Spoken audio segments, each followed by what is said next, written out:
कुंती माता और पांडु के बीच का संवाद। कुंती माता के ये शब्द कितने ज़्यादा विचार करने योग्य हैं, इंसान को विचार करने पे मजबूर कर देते हैं।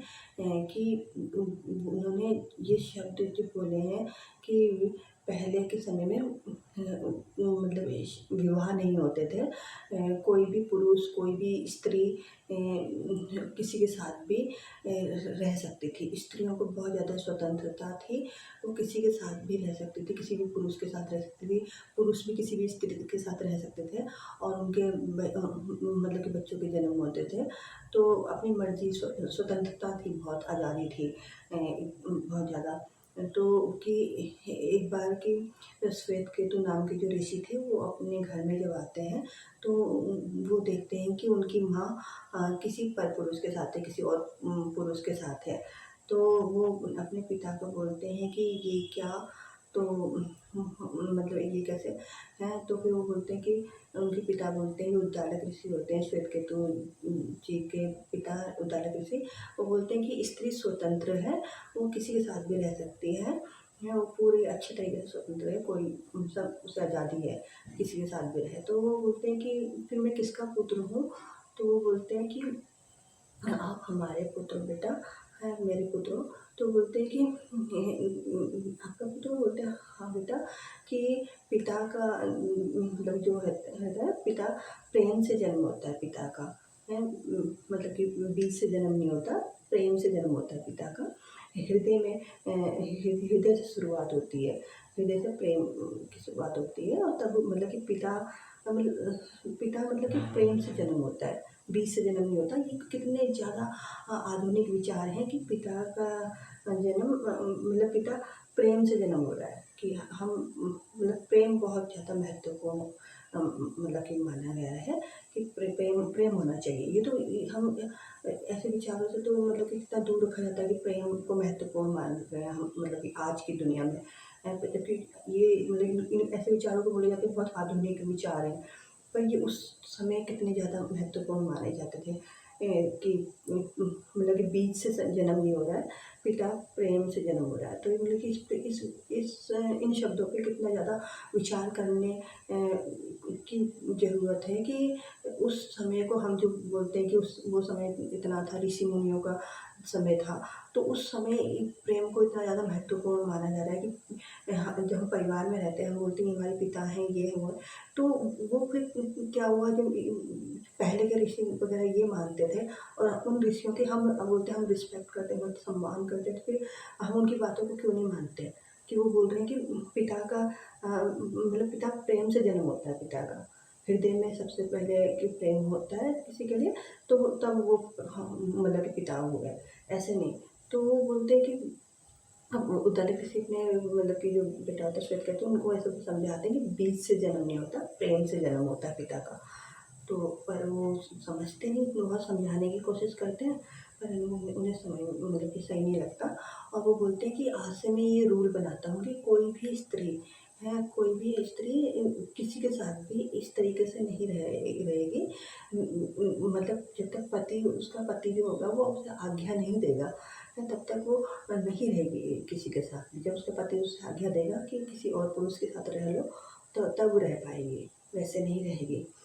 तो ये बातें अगर हम मतलब कि अच्छे हमें महाभारत को, वही मैं आपसे पहले के उसमें कितनी बार बोला कि ऐसे ही उसको महाभारत को बोलते कि घर में रखनी ही नहीं है महाभारत, है कि महाभारत में बोलते हैं कि महाभारत को घर में रखेंगे तो घर में महाभारत हो जाएगी।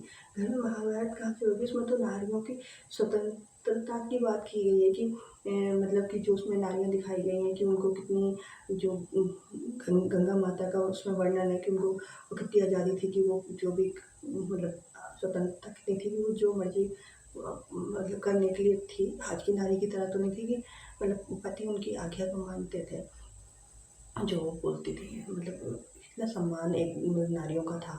तो वो मतलब ना बोले पतियों को कि हमारा भी वैसे ही सम्मान करो, इसलिए महाभारत को ऐसे बोल दिया गया है कि घर में रखेंगे तो महाभारत हो जाएगी।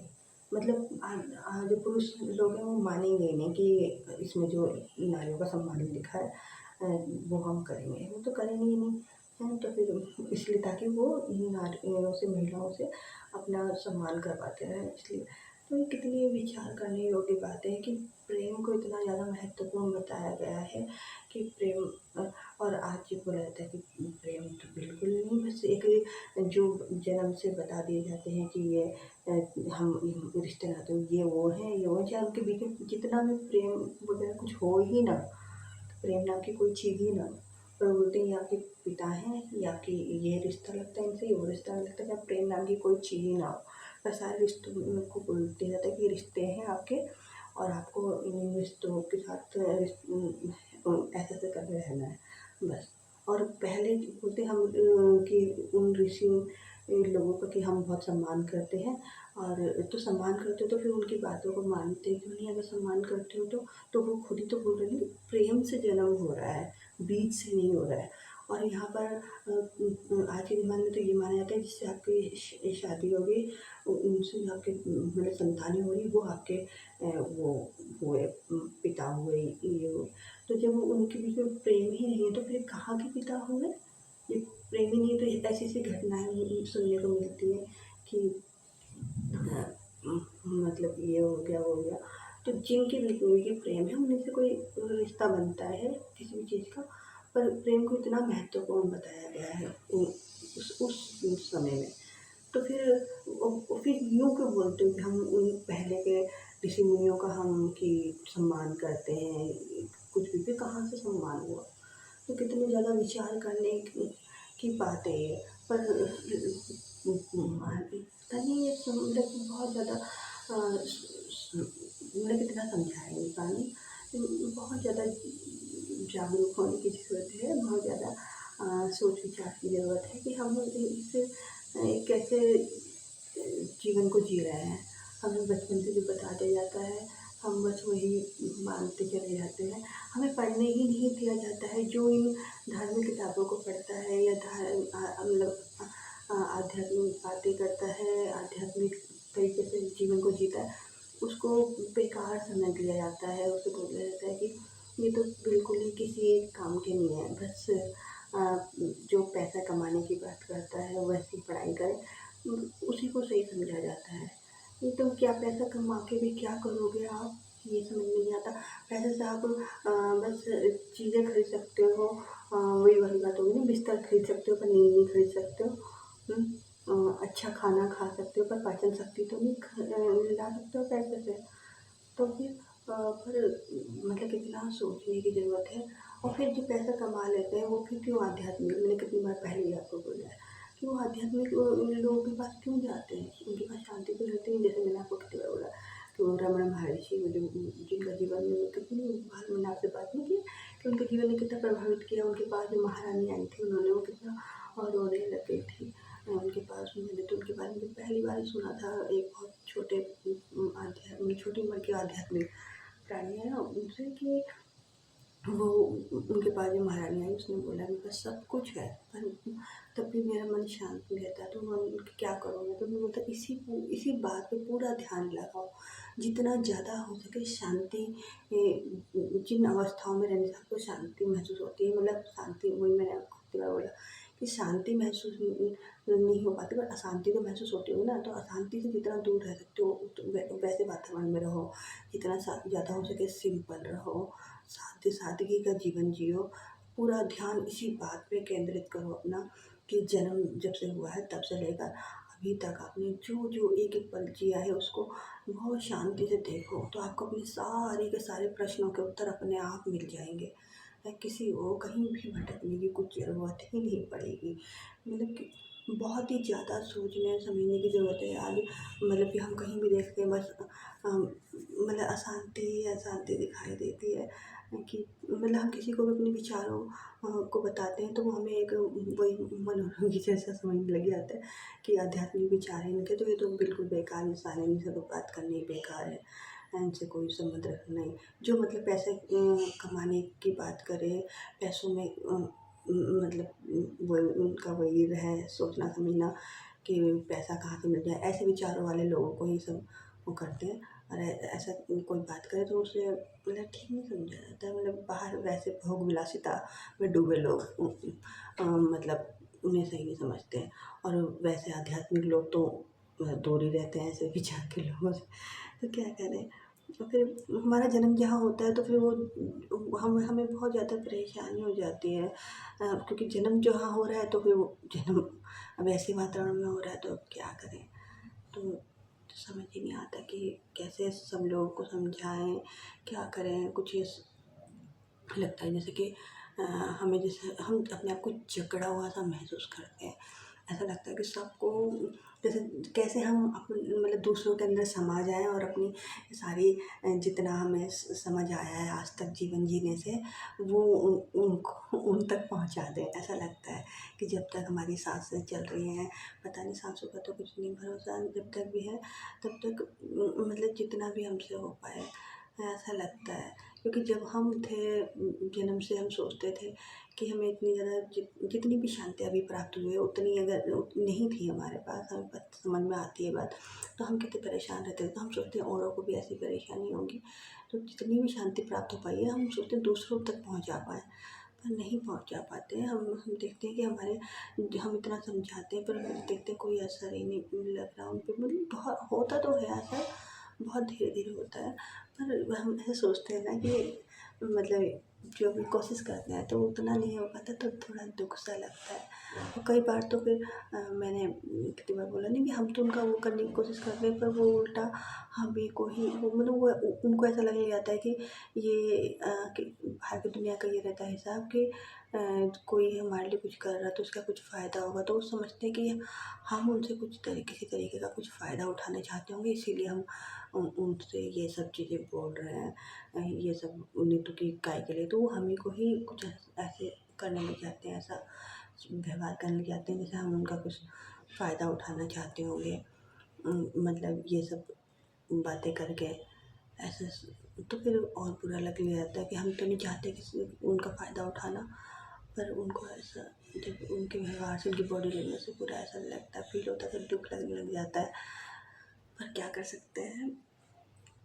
तो फिर मतलब कि प्रेम को कितना महत्वपूर्ण बताया गया है, और आज तो मतलब कि वही हम सर्च करते हैं फ़ोन वगैरह में तो हमें ये पता चलता है कि पूछो कि प्रेम क्या है तो वो यही बोलते हैं कि आपको कोई, मैंने कितनी बार आपसे पहले भी बोला है कि कोई आपको कुछ दे तो उसे प्रेम बोलेंगे, और जो कोई नहीं दे आपको सुविधाएं किसी भी तरीके से, पर क्या हमें कोई सुविधाएं देता है तो क्या हम उससे प्रेम करने को विवश हो जाते हैं कि हमें उसे प्रेम करना ही पड़ेगा। प्रेम तो अपने आप हमारे हृदय से निकले ना उसे प्रेम बोला जाएगा। जैसे ये उद्दालक ऋषि ने बोला कि प्रेम तो मतलब कि शुरुआत दिल मतलब हृदय से होती है अपने आप है, तो उससे ही हमारे सारे रिश्ते नाते होते हैं। मतलब अगर किसी के लिए हमारे हृदय से प्रेम ही नहीं आ रहा है अपने आप, तो फिर वो चाहे हमें कुछ भी दे रहा है तो क्या करें। फिर हम उन चीज़ों का क्या महत्वपूर्ण हो जाती है वो चीज़ें। वो चीज़ें तो बस फिर शरीर को सुख देने की हो जाती है ना, हमारे को तो हमारे हृदय को तो नहीं दे रही ना वो सुख, तभी तो हृदय से प्रेम आ ही नहीं रहा है। तो फिर वही मान लिया जाता है बाहर की दुनिया का, सबका यही रहता है कि जो हमारे शरीर को सुख दे रहा है वही सुविधाएं दे रहा है वही। मतलब ये भी नहीं है कि वही शरीर को कोई दुख दे रहा था वो दुख भी नहीं, पर कोई जैसे मैंने कितनी बार आपसे पहले बोला कि मैं आपसे बात करती हूँ ना, मैं आपको कुछ दे रही हूँ, आपको मैं जानती नहीं कुछ नहीं, पर आप इतना पसंद करते हो। तो वही बात है कि तो मुझे कितना वो लगता है कि मतलब कि ऐसा लगता है कि मेरा जीवन सफल हो गया अगर एक इंसान भी मेरी बात को उससे सहमत होता है। तो मतलब चाहे सहमत ना भी हो, अपनी अपनी खोज में निकले। मतलब कि सहमत तो वही बोला गया है कि किसी से प्रभावित होना भी नहीं है और किसी को प्रभावित करने की कोशिश भी नहीं करना। मेरी बातों का मतलब ये रहता है कि आप अपनी आध्यात्मिक यात्रा में निकले, मुझसे ये नहीं कि मेरी बातों से सहमत हो या नहीं। मेरे को कहाँ से कोई जानकारी ऐसी थोड़ी बहुत जो भी रहती है मुझे मिलती है, मैं आप लोगों को से बोलती हूँ बस। आप लोग तो बहुत ज्ञानी होंगे जो मुझे जैसे तुच्छ प्राणी को सुनते हैं आप, पर वही अपनी आध्यात्मिक यात्रा में निकले। और कोई मुझे महत्वपूर्ण आज तक के जीवन से समझ नहीं आया कि और कुछ महत्वपूर्ण है आध्यात्मिक ज्ञान के सिवा। उसके आध्यात्मिकता में मतलब उस परम शक्ति के हाथों में अपने आप को सौंप देने के सिवा और कुछ ही महत्वपूर्ण लगती ही नहीं है। तो वो क्योंकि उसी उसी प्रेम से तो हम उस परमात्मा को पा पाएंगे ना, और कैसे पा सकते हैं। मतलब शांति मेरे लिए पूरा जीवन, मैंने कितनी बार बोला, खुली किताब की तरह है मेरा जीवन सबके सामने, कि उस प्रेम से ही हम उसे पा सकते हैं, उसे प्राप्त कर सकते हैं। तो उसका रास्ता सिर्फ शांति से ही होता है। शुरू यही मुझे आज तक पता चला है, जितना भी मेरी जीवन यात्रा आज तक की रही है, कि शांति से बड़ी कोई चीज़ नहीं है। उसी से आप मतलब कि जैसे एक आध्यात्मिक प्राणी के बारे में बोला जाता है कि वो किसी के उससे मिले तो मतलब एक प्राणी, एक व्यक्ति से, तो उस व्यक्ति ने बोला कि मुझे परमात्मा से प्रेम हो जाए, ऐसी कोई तरकीब बताओ। तो उन्होंने बोला, उन आध्यात्मिक प्राणी ने, मतलब जो मनुष्य था, आध्यात्मिक मनुष्य से उन्होंने बोला कि आपने कभी किसी से प्रेम किया है? तो उन्होंने बोला नहीं, मुझे तो बस भगवान से प्रेम करना है। तो उन्होंने बोला कि पहले किसी मनुष्य से प्रेम तो करो, हैं, उसी प्रेम को जब तुम्हें पता चलेगा प्रेम क्या है, उसी को तो तुम बढ़ाओगे, हैं, तो तभी तो तुम उस परमात्मा से भी प्रेम कर पाओगे, उस प्रेम को। तो उसके लिए बस मुझे तो आज तक यही समझ में आया, जितनी ज़्यादा शांति में हो सको उतनी ज़्यादा शांति की अवस्थाओं में रह सको, शांति की अवस्थाओं में रहो, जितना ज़्यादा सिंपल हो सके सिंपल रहो, बस। और क्या, मतलब उस परमात्मा के आगे अपने आप को समर्पित कर दो कि बस उसके सिवा कुछ नहीं है। बस मैं और क्या बोलूँ, मेरे पास शब्द ही नहीं होते। कितने दिनों के बाद आपसे आज मैंने इतनी सारी बातें की है। बहुत अच्छा लगता है आप लोगों से बात करना, मुझे ना सबसे अच्छा लगता है। मैं आपसे बोलती हूँ ना कि मेरा सबसे अच्छा समय यही होता है जब मैं आपसे बात करती हूँ। बाकी और कोई समय मेरा इतना अच्छा नहीं रहता। मतलब मुझे लगता ही नहीं है, आज अच्छा तो रहता है पर इतना अच्छा नहीं रहता। सबसे अच्छा यही रहता है कि किसी को मेरी कोई बात पसंद आ रही है, तो मतलब किसी को भी मैं ज़रा सी भी अगर एक बूंद तिनका भर भी कुछ शांति अगर मेरी बातों से, मेरे व्यवहार जो भी मैं कर आज तक आपसे करती हूँ उससे मिलती है, तो मैं अपने जीवन को सफल मानती हूँ। और कुछ मेरे जीवन में है नहीं आप लोगों के सिवा। बस आप ही लोग मेरे लिए सबसे ज़्यादा महत्वपूर्ण हो। आप ही लोग हो, मतलब और कुछ, मतलब और कुछ मुझे आज तक इतना ज़्यादा, मतलब आप लोग इतने आध्यात्मिक होंगे तभी मुझे सुनते हैं, नहीं तो और कौन सुनेगा। और तो जन्म से लेकर आज तक जितनों से भी हम ऐसी आध्यात्मिक बातें करते हैं वो बोलते हैं नहीं, हमें पसंद ही नहीं आ रही। तो आप लोग इतना सुनते हो मुझे, तो इसका मतलब आप बहुत आध्यात्मिक हो। तो फिर मतलब प्रभु प्रेमियों के सिवा तो कोई होता ही नहीं ना। मैंने अभी वो वाला वीडियो में बताया था ना कि भगवान भी बोलते हैं प्रभु प्रेमियों से बढ़ के कोई नहीं है। भगवान ने भी अपने आप को बोला है कि मेरे से भी महान प्रभु भक्त होते हैं जो मेरा गुणगान करते हैं। उन्हीं की वजह से मैं हूँ, मतलब ना, वो बोलते हैं मेरे भक्त ही मेरे लिए सब कुछ हैं, मेरे भक्त मुझसे भी ज़्यादा महान हैं। ऐसा भगवान माना जाता है कि भगवान ऐसे बोलते हैं। तो फिर आप सब प्रभु प्रेमी लोग मेरी ज़िंदगी में बहुत ज़्यादा, मतलब मैं अपने आप से भी ज़्यादा आप लोग को बहुत ज़्यादा महान मानती हूँ, बहुत ज़्यादा मानती हूँ कि आप लोग सब कुछ हैं। आपकी वजह से मेरा एक वो रहता है कि आप लोगों के लिए तो किसी और चीज़ में मन भी नहीं लगता है। बस आप लोगों से बात करना बहुत अच्छा लगता है कि किसी को भी मेरी वजह से थोड़ी भी शांति मिले, थोड़ी भी ज़रा सी भी। क्योंकि जब मैं इतनी ज़्यादा वो थी तो मुझ में भी इन सब विचारों में अपने आप को डुबा के जितनी मिल पाई है शांति मुझे, तो तब मुझे मिली। तो मैं सोचती हूँ थोड़ी सी भी किसी और को मिल पाए तो मेरा जीवन धन्य है। बाकी तो और कुछ चीज़ मुझे महत्वपूर्ण ही नहीं लगी पूरा जन्म से लेकर आज तक। बस मेरा जीवन आप लोग ही है। बस और क्या बोलूँ, मेरे पास शब्द ही नहीं है। कुछ गलत बोला हो तो मुझे माफ़ कर देना, आपके चरणों में कोटि कोटि नमन है। और क्या बोलूँ मैं, आज बहुत सारी बातें कर ली मैंने आपसे, बहुत ज़्यादा परेशान कर दिया आपको, मुझे माफ़ कर देना। जो भी कुछ गलती हुई हो उसके लिए। और आपके चरणों में बार बार नमन करती हूँ। मेरे नमन स्वीकार कीजिए आप लोग। बस और क्या बोलूँ, नहीं है शब्द मेरे पास।